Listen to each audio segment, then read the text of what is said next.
Good morning, everybody. Thank you for joining my webinar this morning, Why Meditate? And I'm excited to share this topic with you. My name is Colette Chambers. I am a mother of three. I'm also a full-time caregiver to my mother and my husband. And we've been using essential oils since 2009, both emotionally and physically. They have substantially helped my family and I'm so grateful and blessed to have them in my life, and that's why I like to share them with others. My mission is to educate other people on this amazing tool that you can have in your home and all the benefits that it provides. So I'm really happy to be here today, but today we're going to talk about a little bit something different. Today we're going to talk about why meditate. Why do you want to meditate? What is meditation? Tons of information to share with you today, so I'm really excited, and I'm going to go ahead and get started.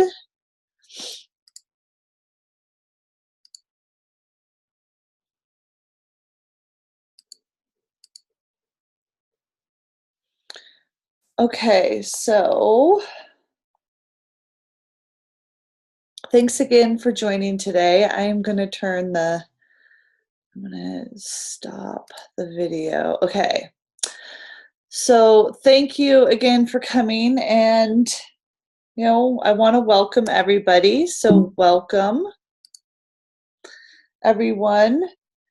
If I haven't met you, I just want you to know that the reason why I share essential oils and this topic of meditation is because I love supporting people who want to learn more, especially about themselves and meditation. And so I really applaud you for being here today. And if you have any questions and you're watching this later or this morning, please feel free to reach out to me. My email is colette@colettechambers.com. And you can also find me on Facebook.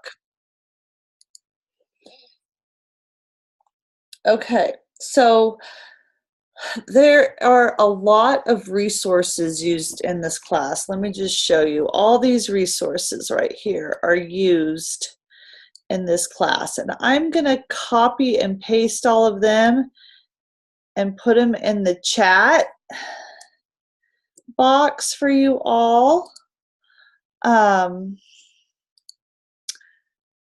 That way you can copy and paste them. This one is to everybody, and hopefully you can get these if you're watching this recording.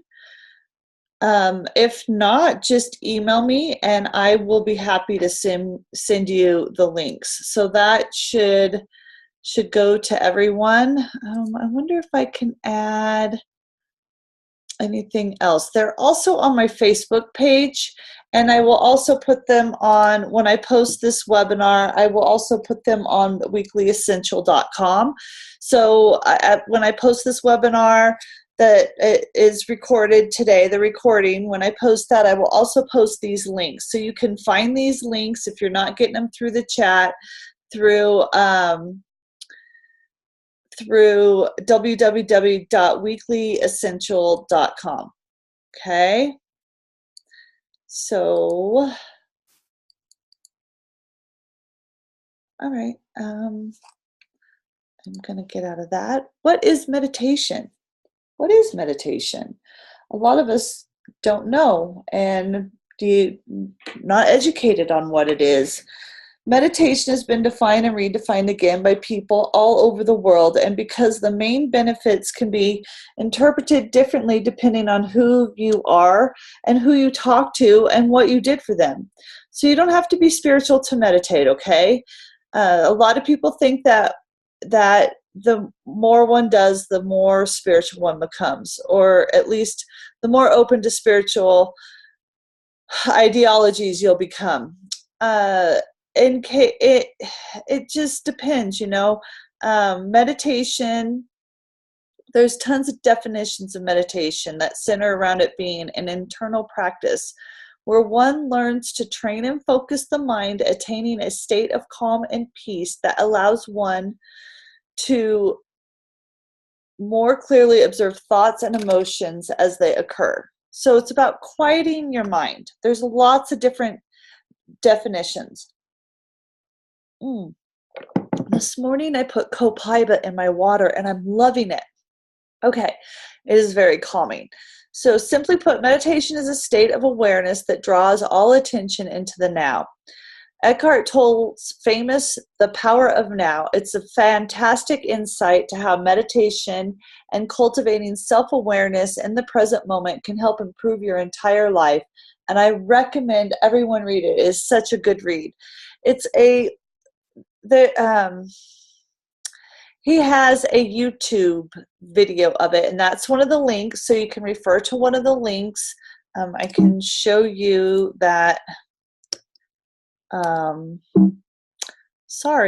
video, if you want to see it. I have the link right here. I don't know how long it is, because I haven't had a chance to watch it yet, but I know I have a ton open. I don't know where you are in your life right now or where it is that you want to go, but I remember living in this house behind me. In fact, I lived in the bathroom. Okay. That's 4 minutes Most long. people wake up and have a constant stream of negative thoughts until they go to bed. And the majority of those thoughts will never actually happen. And the things that will don't even really matter or are simply going to be challenges that they're going to overcome. It's funny that most people might not even realize this. It has become the norm. Unless you've tried to become aware of your thinking or tried meditating, you might not even realize what your mind is doing to you. Now, the mind is probably one of the most powerful tools that we have. But the more powerful something is, the more dangerous it is if a person doesn't know how to be in control of it. It's literally like taking a chainsaw and giving it to the guy who has no control over his limbs. So why is it that you want to become aware of this? Or as Eckhart Tolle says, watch the thinker. Because it's killing you. The more we study this, the more we realize that it's physically killing us. If you go outside and look at people, you will see cortisol-producing machines. That's literally what everyone has become. And it's apparent in how they walk and how they interact with each other. It is literally killing you. Not only is it ruining your life, it's literally physically killing you. So a lot of people have come to understand this, and most people have started to see the value in becoming present. But really, there are two obstacles to becoming present, and it is the past and the future. And people have an easier time reconciling the past with the present, even though I'll still get questions like, oh, so what are your biggest regrets in life? And I'm like, I don't know. They're like, come on, you gotta have some. But I really don't know because I don't think about that. It just doesn't make sense to take something that isn't and let it negatively affect something that is. And I think most people understand that, maybe not in practice, but at least in theory, they understand that. But the really big problem has come with the future and the present moment. How do you reconcile those two? I want to set those powerful goals. I want to have a powerful vision. But how do you reconcile that with being present to the moment? And there are really two kinds of people. The first one is the classic rat racer.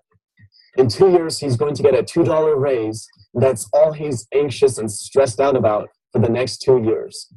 After he gets that $2 raise, he'll be quasi-happy for 2 minutes, and he'll be back to another 2 years of stress and anxiety for another $2 raise. And that's most people. Then some of those people will pick up the Bhagavad Gita or Eckhart Tolle's The Power of Now and completely misunderstand it and say, well, no more goals. That's just ego gratification. From now on, I'm staying fully present to the moment. And honestly, anything's probably better than being a rat racer, but ultimately, you don't want to get stuck in either one of those paradigms. So let's look at an analogy from Tal Ben-Shahar that should allow us to never, ever have a problem understanding how you can have a vision and goals and stay present to the moment at the same time. Tal Ben-Shahar says, imagine you're a mountain climber. Okay, we all get it. Happiness isn't in the peak.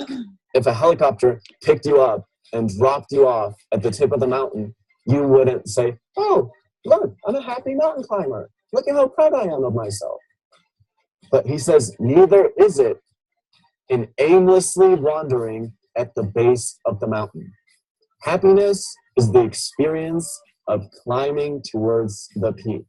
That's literally how you want to look at it. You set up that powerful vision, that worthy goal of yourself, which is the peak, and then you follow that path that leads you there while you stay present to the moment on the journey. And again, there's going to be some guy that says, well, you're taking out all the spirituality from Eckhart Tolle or whatever. But look, you're obviously misunderstanding it. Eckhart Tolle does not say don't plan. If that was the case, the guy would still be sitting on a park bench instead of going on Oprah and producing multiple best-selling books.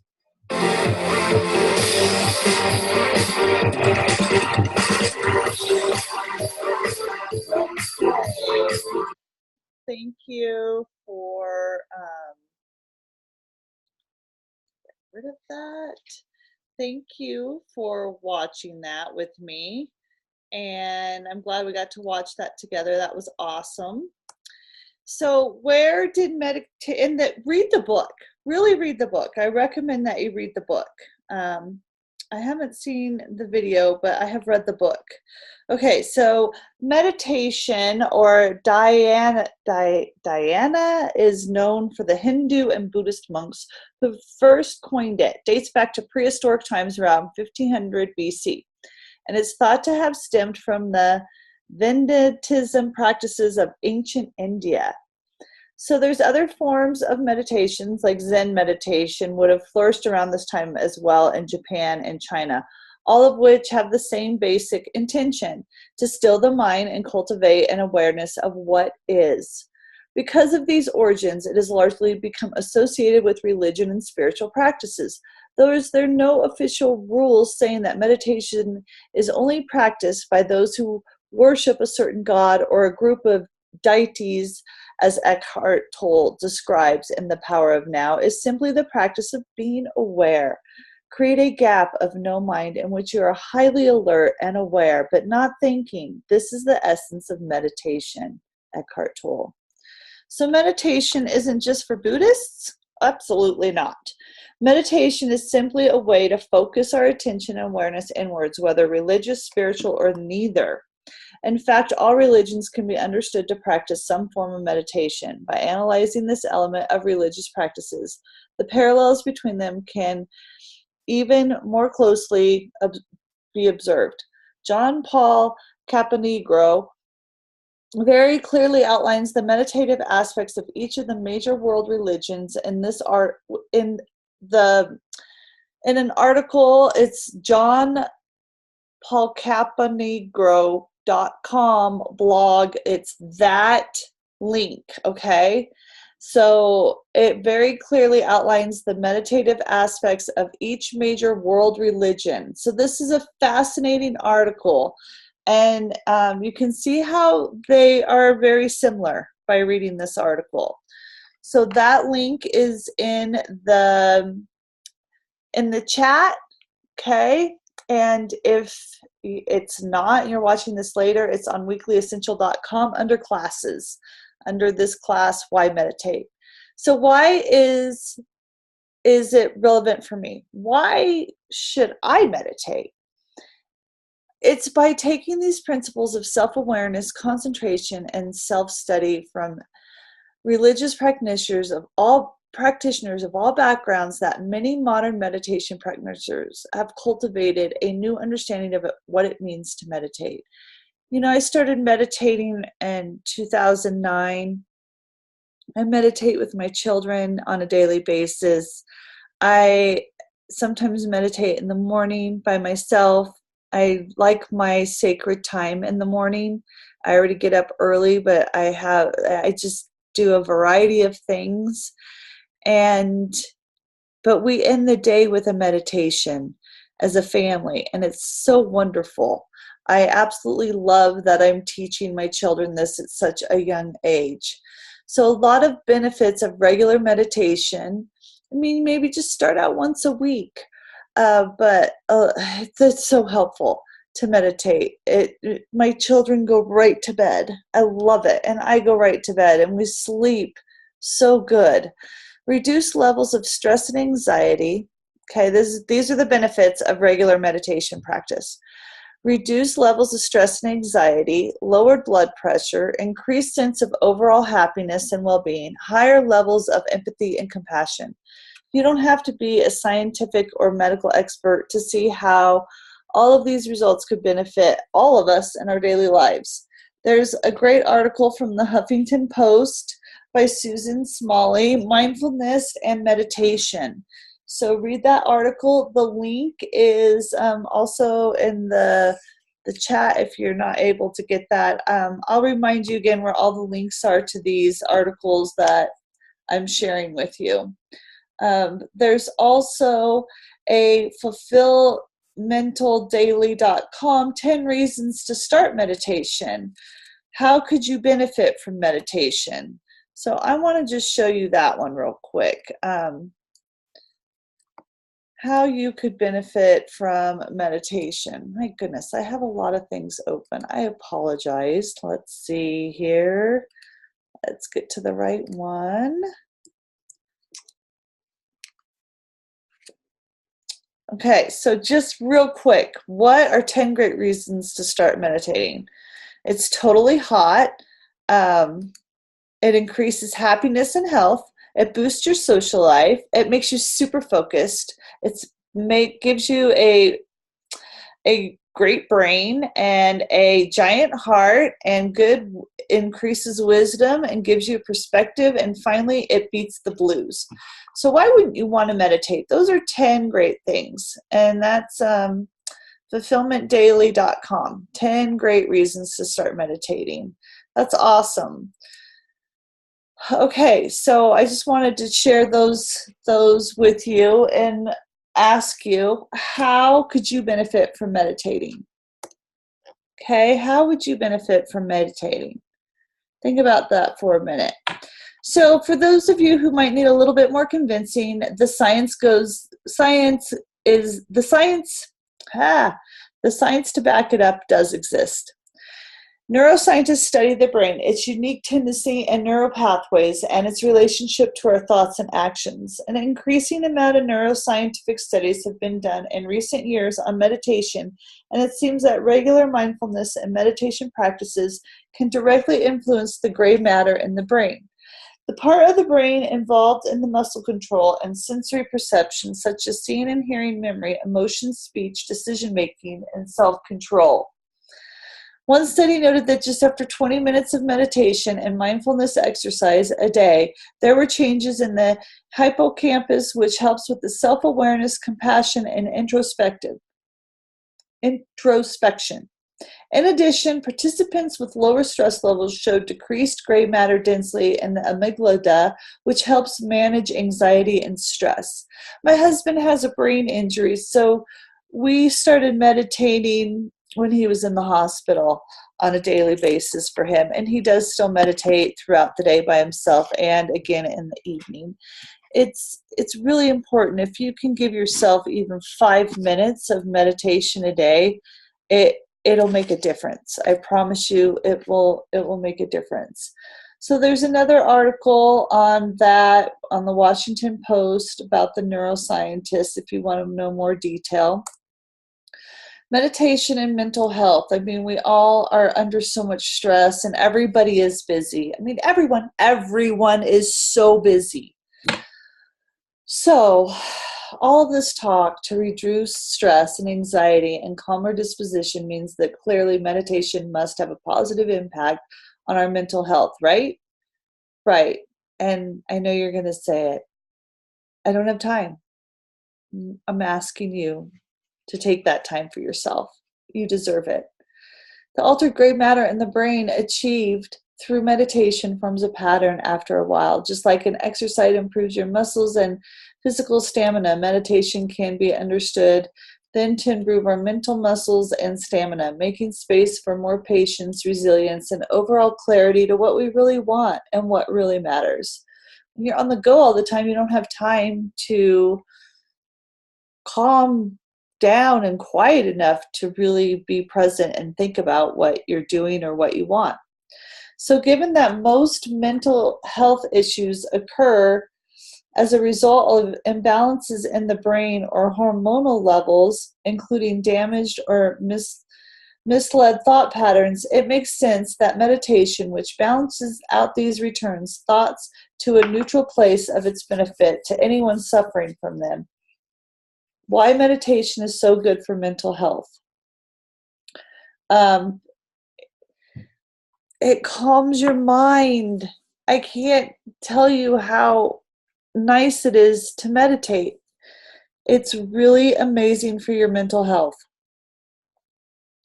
So physical benefits from meditation, although you don't necessarily move your body to meditate, the cognitive and mental benefits associated with it are so numerous that meditation has been observed to have a number of physical benefits too. Here are just some of them you'll begin to observe after a short period of time engaging in regular meditation. Improved sleep patterns, migraine relief, decreased blood pressure, slows down respiration to enable you to take clearer, calmer breaths, boost the immune system by slowing down the overproduction of cortisol, regulated nervous system. In one study, 16 healthy non-meditators underwent brain MRIs before and after participating in an 8-week meditation program, about 30 minutes per day. After the program, the researchers noticed changes in gray matter in regions of the brain involved in learning and memory, emotion regulation, self-referential processing, and even perspective talking. Wow, that is amazing. Okay, meditation and yoga.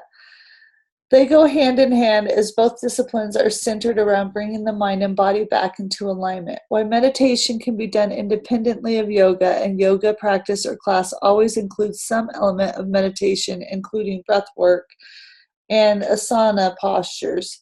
The intention of both meditation and yoga is to draw awareness inward, helping the practitioner to become familiar with and more aware of his or her authentic self. While yoga is often grouped into the category of physical and fitness practices, the truth is yoga is a more spiritual and meditative practice than anything else. All trainee yoga teachers are told to be a successful instructor and guide for others. They must also have a strong personal yoga and meditation practice. It is a recommendation now for many disciplines involve stressful psychological work to engage in a regular practice of meditation, as it centers the person and allows for them to be more effectively work from a place of stability. There's another article on that from the Huffington Post, Charles A. Francis, How to Beat the Workplace Stress. Okay, are you ready? Are you ready to learn how to start? And there's tons of essential oils. There's a great yoga book that's out there with essential oils, and there's just there's essential oil uses during the whole session or just in the beginning or the end, but there's great essential oils also just for meditation. Sandalwood and frankincense and lavender are my 3 favorites for meditation. There's also balance and serenity if you are experiencing a lot of stress. I mean, those can be recommended. So try what works for you. And if you know someone with an iToby scanner, get scanned and see what your body really needs. So how can you start with meditation? The question is people get eager to understand more and don't know what to do, or am I doing it wrong? And how could I possibly sit for 15 minutes and quiet my mind? It's interesting that it's interesting how many people, like even myself, say, wow, it was hard to get started, but now I so see the benefits from meditation. That's why I'm sharing it with you. It begins somewhere, trying new and different techniques until you find something that works for you. So there's tons of apps for guided meditations to help get you started. The biggest thing is to be willing to put in the time. I promise you that will pay off and you will reap the benefits in the future. There's YouTube videos on how to do it, so you can watch those. Again, listen to a guided meditation. There's tons of apps, again, you can download. There's things you can read. There's all kinds of stuff all over the internet. So if there's somebody you like, and there's also links that I included in this class that for meditation. So start with just a 5-minute meditation a day, and you'll be so surprised how quickly that 5 minutes goes. Like when you're like, wow, I don't have 20 minutes. I'm not kidding you. Wake up 20 minutes earlier. If you wake up in the middle of the night, that is a great time to go meditate. So just meditate whenever you have a chance, in your car, waiting to pick up your child. Those lines, get long, and you've got 5 or 10 minutes. Just set your timer so in case you fall asleep, you'll wake up and you won't get honked at in line waiting to pick up your kids. But at the grocery store, lock your car doors for a minute if you have to. And I really recommend finding a sacred space at home to meditate. Maybe create an altar for yourself with some gemstones and a candle and little trinkets that you like. There's lots of things you can do, and just follow your own intuition. And like I said, just start small and then add to it, and you're going to love it. So you do have to unplug from our fast-paced world. I mean, it's crazy. Our world is crazy, and we don't have to do all these things, and you don't have to be so busy. Take some things off your plate. Our life is so stimulated, so overwhelming, and it can make it difficult to even think of the concept of switching off.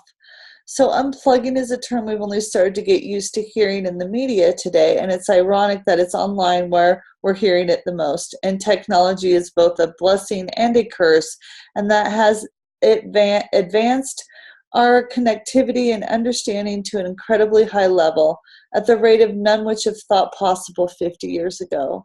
It's crazy. I didn't grow up with a cell phone, and my kids are always on their phones, and we have time limits, where they don't have them, and they can't have them on the weekends, and they have to turn them in at a certain time, and they don't get them for a certain time in the morning, and it's crazy.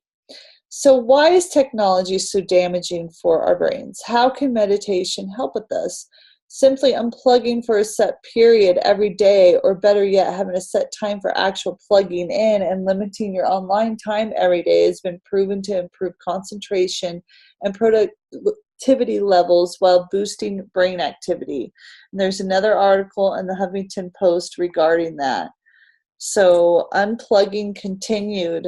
Meditation is unplugging. It's unplugging time for our brains to reassess our current environment and process events for what they are, instead of letting experiences, emotion, and imagination take over. And you're not even present. You don't even know where you are or what you're doing. You just know you got to do all these things. You can, so there's been several studies in recent years on benefits of unplugging in the workplace, which has led businesses being set up purely to promote and share as a skill. So you can now attend unplugged weekends and workshops where meditation and yoga are taught in completely technology-free environment, giving people who may not be accustomed to being without their phones and tablets a chance to truly engage with one another and allow themselves time to unwind. I mean, a lot of people are alone. I've got 6 people in my household, so I don't need to. We unplug for the weekend, not every weekend, but a lot of the time, and we make sure that we spend a lot of family time together. It's really important. Shut the TV off as well. The top CEO shares his reason for going online, concluding that if you give your brain time to relax, ideas will come later. Okay, that's in another entrepreneur.com. It's an article about a top CEO. It usually aimed at business people who are accustomed to being constantly plugged in and actually been proven to reduce stress levels and increase both productivity and creativity.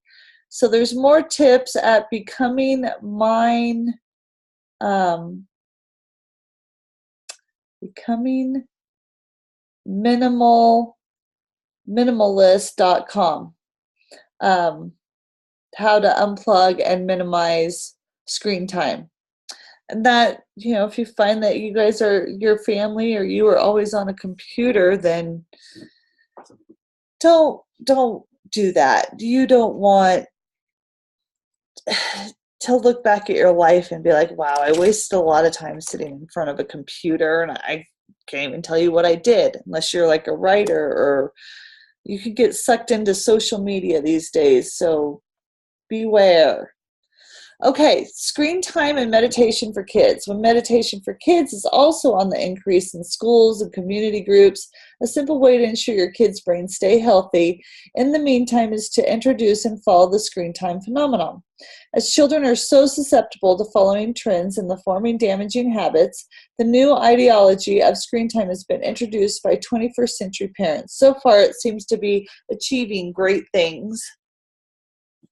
By limiting your children's internet device usage to a certain amount of hours a day or a week, you will contribute to their continued mental health and allow them to develop a healthy relationship with technology we have become so reliant on. It's understandable to wait and want to allow your kids to access the never-ending source of knowledge and information that the internet provides. Yet with any online dealings, this too must be carefully monitored and done in moderation. It helps you consider screen time in terms of the positive. The wealth of knowledge and information we're exposing our kids to during their screen time. Okay, there's another article on that, and child development, 4 benefits of screen time. I'll let you guys go ahead and read that on the link.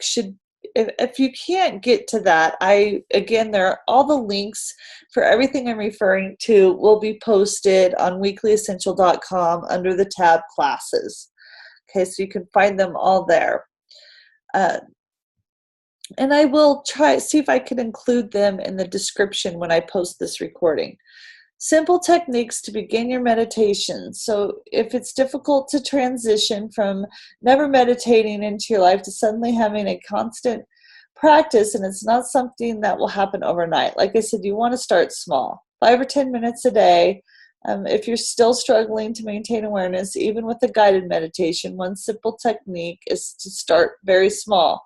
Set yourself a timer and focus on each breath as it comes in and out, just following the path of your breath all the way down your belly on your inhale and then letting it go on the exhale. Take a minute to do that right now.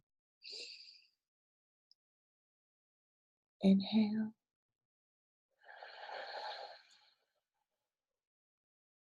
Exhale. And the more you do this, the more you will learn your body's rhythm. And every time you find your mind starting to wander, just come back to your breath. Do everything you can not to glance at that clock or that timer. And if you feel your thoughts drifting, again, come back to your breath. Focus on in and out in your stomach and that air going all the way down your body. 10 minutes of this every morning for a week. Try it. What do you got to lose? Gradually you can start, call it your sacred 10. Gradually, you can start lengthening to 15 and 20 minutes. Take note of any shifts or changes you observe in your mental state. Okay, here's some simple techniques to relaxation and relaxing your breath. As breath is key to regulating your thoughts and balancing your peripheral nervous system, it makes sense that all meditation requires a steady, balanced breath to allow us to deepen our sense of awareness. This technique is good if you regularly find yourself panicking or short of breath in stressful situations. Sitting upright with a neutral spine, relax your abdomen and breathe quietly without forcing exhalations. Take the same amount of time for your inhale as your exhale, consciously beginning your inhale just as the exhale ends. You will find your rhythm. Your abdominal muscles must not be constrained by tension or clothing. You must be completely free to move. And the next one is, instead of focusing on forcing inhales and exhales, simply observe the natural rhythm as they come and go. Again, you will find your natural rhythm. When you feel the breath has been regulated, you could either then engage with a guided personal meditation or continue on your day. This is a simple as it sounds. Okay, so here's another meditation. By drawing your awareness to counting the length of your breath and making sure the exhale is twice as long as the inhale, you can begin to gain a sense of control and balance over it. Starting with 3-6 is a good idea, and then progressively lengthening breath 4-8 and 5-10, etc. Okay? Journaling. Oh, I love to journal, love to paint, I love to write, love the piano. So there's other simple techniques, whether it's writing, painting, playing music, singing, sculpting, designing, building, anything else. All forms of art can be considered forms of meditation. I totally get lost when I paint. I love it. So as they require a sustained awareness and energy to be focused for a given period of time in order to complete a task. Okay, the Washington Post has a fascinating article on that. Also, even a simple journaling practice, it is a means of examining thoughts, ideas, feelings as they exist already and taking the time to let them be instead of marinating them internally. Benefits of expressive meditation. Expressing ourselves in the form of art not only serves as means a successful meditation, but it also rewards us at the end with a tangible outcome or product of our meditation, adding to the positive impact and sense of fulfillment.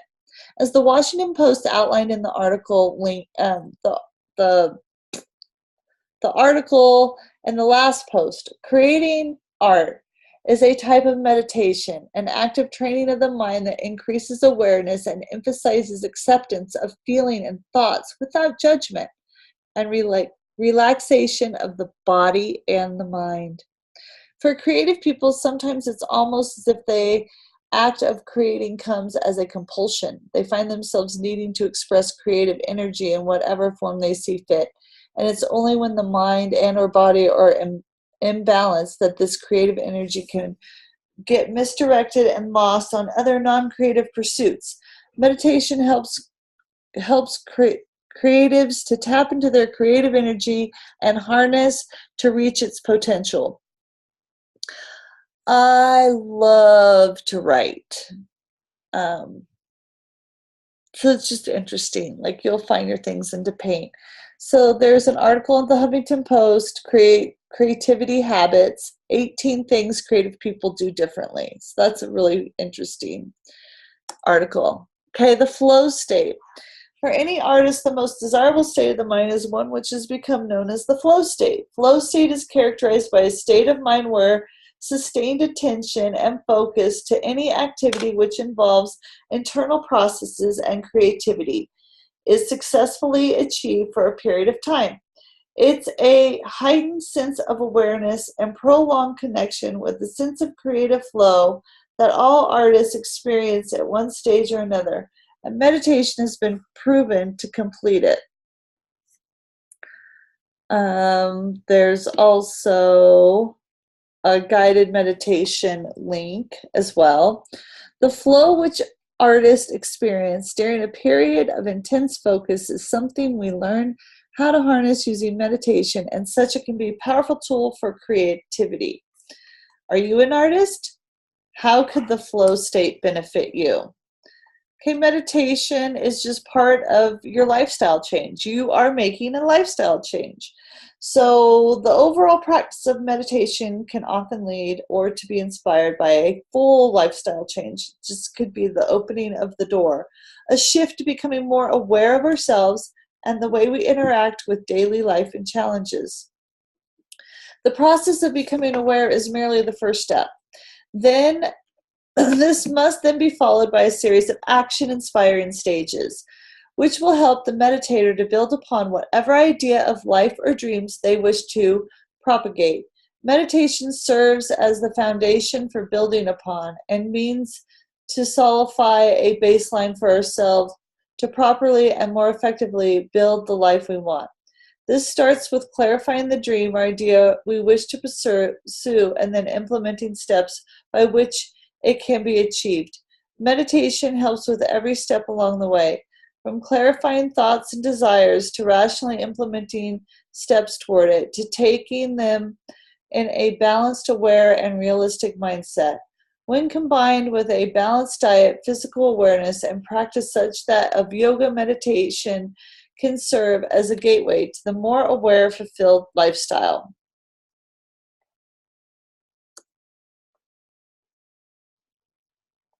The use of resources. It is really easy to find effective meditations to help with whatever stressful situations you find yourself in. All it takes is a little bit of being proactive. YouTube has a wealth of free guided meditations, and it's not difficult to find more personalized courses and sources of information online with a simple Google search. Headspace is a great app which provides immediate access to effective meditations on the go. You can also download those to your device and access hundreds of great meditations. It's kind of like a podcast. It is also worth a search or two on YouTube, as there are literally hundreds of great channels and videos which focus on meditation and mindfulness content to ensure it's accessible for everyone. Again, there's also a ton of apps.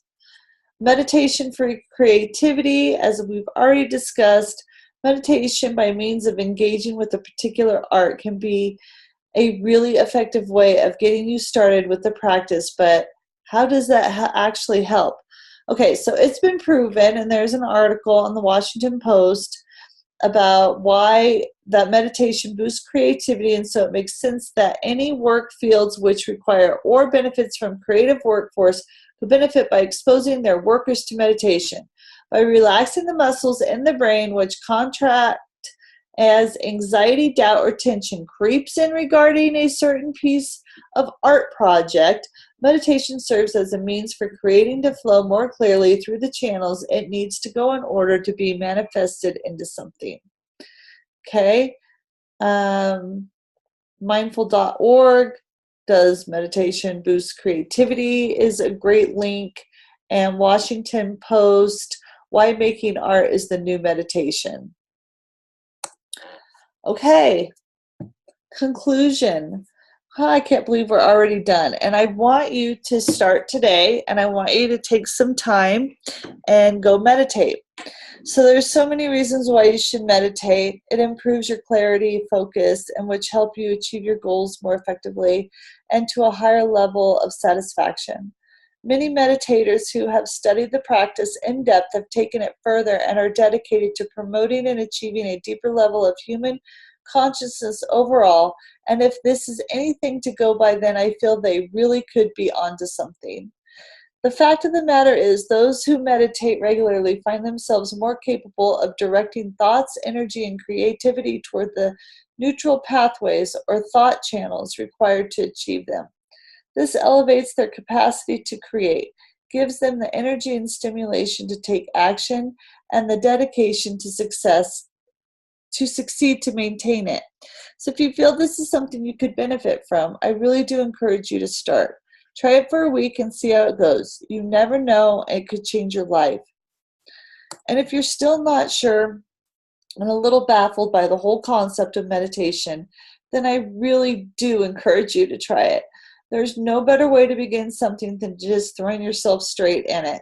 And there's also no such thing as a bad meditation. And it's so any length of time spent toward inward and really trying to take note and become more aware of yourself is helping. The noticeable changes will show up after a while, but I promise you it is worth it. I really want to thank you, and I really enjoyed our time together today, for you showing up or watching this later. And I'd love to know if you've benefited from what we've covered. So try it for a week and message me on Facebook. I have a public weekly essential page There's also, you can private message me, and I can add you to our weekly educational page. There's this webinar will be posted there, and it was also a Facebook class this week as well. So thank you so much again for joining me today. And essential oils that I recommend for meditation are frankincense and sandalwood and lavender, and balance is also a good one. So that can also help you. And I have tons of webinars on essential oils. And if you are interested in receiving $100 of free essential oils the month of February, then please private message me. And this is February 2018. Thanks again for joining me today. Everyone have a fabulous day. And I invite you to go try meditating. Thank you.